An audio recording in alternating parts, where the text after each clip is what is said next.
طبعا هنحكي عن خطة خماسية اللي أقرتها الحكومة بشهر 2 من هاي السنة. خطة لتطوير منطقة الطيبة، خطة بقيمة 150 مليون شекل لتطوير البنية التحتية، إن كان في مجالات الصرف الصحي، في مجالات البنية التحتية للمياه، في مجال الطرقات وتعبيد الطرقات يعني في مدينة الطيبة، كان في مجالات الصناعة والتشغيل، كمان في مجالات التخطيط والبناء.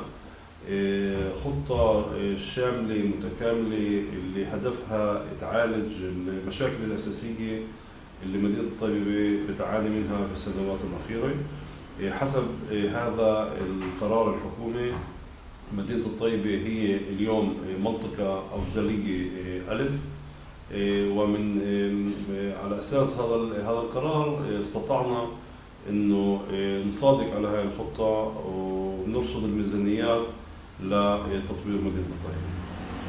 عندما نتحدث عن تطوير الموارد المادية والبشرية من خلال إقامة مركز توجيه وتشغيل مهني في المدينة، كيف سيترجم هذا على أرض الواقع؟ بالفعل يعني كما ذكرت الخطة بتعالج عدة مواضيع، يعني منها البنية التحتية والاستثمار في البنية التحتية، وأيضا الاستثمار يعني بالقوى العاملة في مدينة الطيبة. وإحدى البنود يعني من خلال الخطة إنه نفتح مركز للتشغيل في الطيبة. هذا المركز يعني سيعمل مع فئات مختلفة من المجتمع، إن كان النساء العربيات، إن كان الأكاديميين الشباب والشابات. المراكز هاي راح تساعد هاي الفئات بكل ما يتعلق في تهيئتهم وتأهيلهم للاندماج والانخراط في سوق العمل، وطبعا إيجاد أماكن عمل لهاي الفئات المختلفة. هناك ميزانية كبيرة جدا يعني لهذا المركز، وأعتقد أن المركز هذا راح يساعد أهل الطيبة بكل ما يتعلق في إيجاد أماكن عمل وانخراط في سوق العمل. ماذا يعني التجهيز والتخطيط الاستراتيجي للتطوير الاقتصادي في مدينة الطيبة الذي تتضمنه خطة تطوير مدينة الطيبة؟ طبعا احنا يعني لما بلورنا الخطة هاي طبعا بشراكة بالتعاون مع وزارة الداخلية ومع الوزارات المختلفة ووزارة المالية. الهدف من الخطة انه نخلق رافعات اقتصادية داخل مدينة الطيبة. يعني كان في السابق في خطط حكومية اللي سدت العجز الهائل اللي كان لبلدية الطيبة في السنوات الأخيرة، ولكن يعني هذه الخطط لم تحدث تغيير جذري لمدينة الطيبة ولا ببلدية الطيبة. ولهذا السبب اليوم الهدف تبعنا هو خلق رافعات اقتصادية لمدينة الطيبة اللي من خلالها نقدر نقوي مدينة الطيبة من ناحية البنية التحتية الاقتصادية. على سبيل المثال يعني لما نحن من خلال الخطة هاي رح نستثمر في المنطقة الصناعية يعني في الطيبة، يعني في عندنا ميزانية 10 مليون شekil من خلال هاي الخطة للاستثمار في المنطقة الصناعية، وهذا بالإضافة ل 12 مليون شekil اللي رصدناه يعني بالسنوات الأخيرة لمدينة الطيبة. يعني في عندنا اليوم ميزانية 22 مليون شekil للاستثمار في المنطقة الصناعية.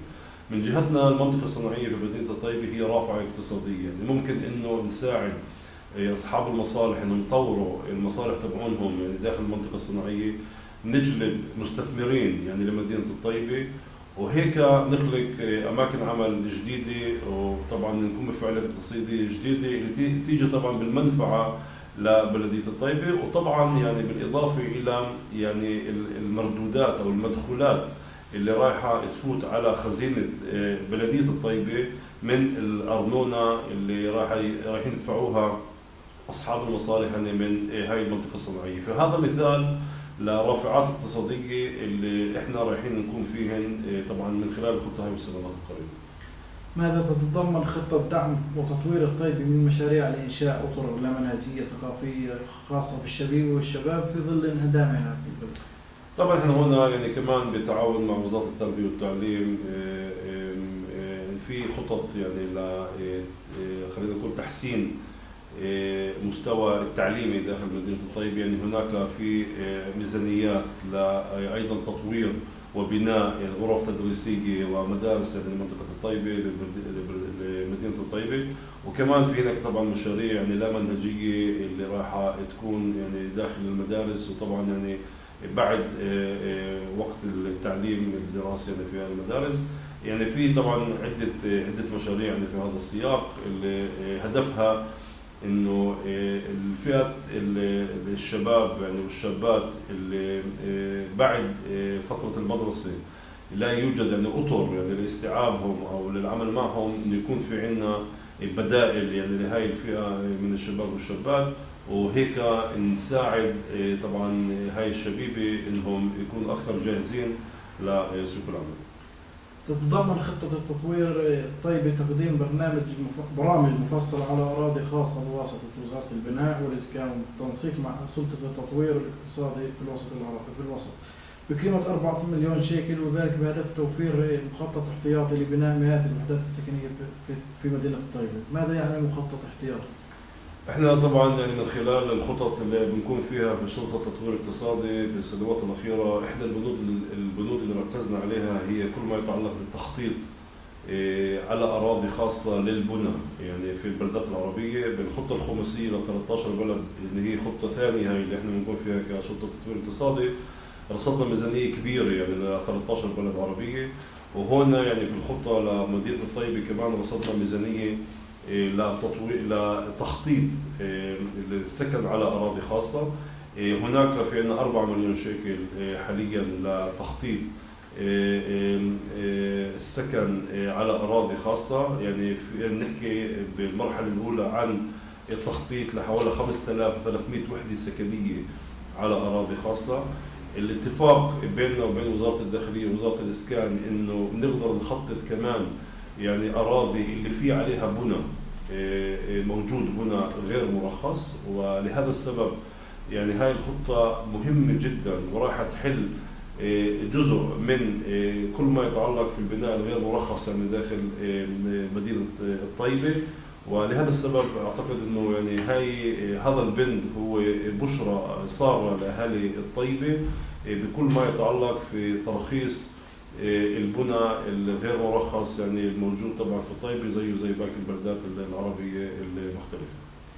كيف ستعمل الخطة على معالجة النفايات وبلورة خطة شاملة لتفريغ تراكمات النفاية المنتشرة في مدينة الطيبة ضد الخطة الحكومية الاستثنائية؟ وهناك أيضا بند يتعلق يعني في كل مجال النفايات، يعني وزارة حماية البيئة بلورت خطة يعني في هذا الصدد اللي هدفها طبعا يعني إزالة النفايات الموجود يعني داخل البلد. الخطة هاي صودق عليها من قبلنا، وكمان وزارة حماية البيئة راح تبلش بتنفيذ الخطة هاي يعني بالأشهر القريبة.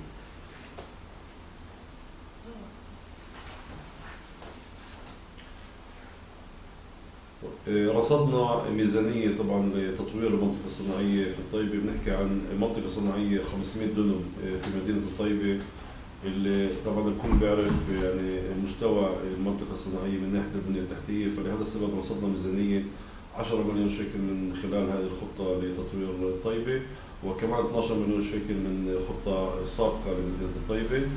تم في هذه الأيام يعني بدأنا في العمل يعني في المنطقة الصناعية على تطوير المنطقة الصناعية بميزانية 12 مليون شيكل، وفي الأشهر القريبة سيتم إعلان عن مناقصة للبدء في تنفيذ 10 مليون شيكل الإضافيين اللي رصدناه من خلال هاي الخطة.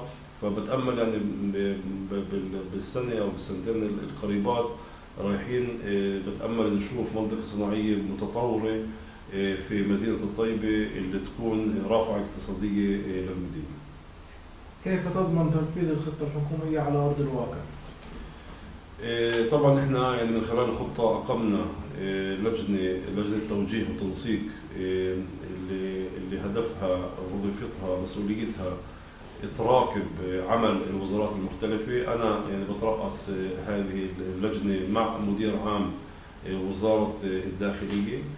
قمنا بعقد جلسة يعني قبل شهر يعني في مكتب رئيس الحكومة. دعينا للجلسة هاي جميع المكاتب الحكومية اللي بتشاركنا يعني في هذه الخطة الخماسية للطيبة، وطبعا كل مكتب ومكتب عرض علينا الخطة الخماسية ومنها الخطة لسنة 2014.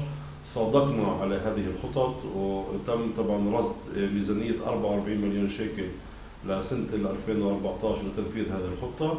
وإحنا كسلطة تطوير اقتصادي مع وزارة الداخلية وبالتعاون مع بلدية طبعا الطيبة مسؤولين عن خلينا نقول المراقبة على تنفيذ المشاريع المختلفة اللي رايحين يقوم عليها المكاتب الحكومية، وسنقوم بعقد جلسات يعني كل 3 أشهر أو 4 أشهر لنراقب ونرى يعني التقدم في تنفيذ هذه المشاريع على أرض الواقع.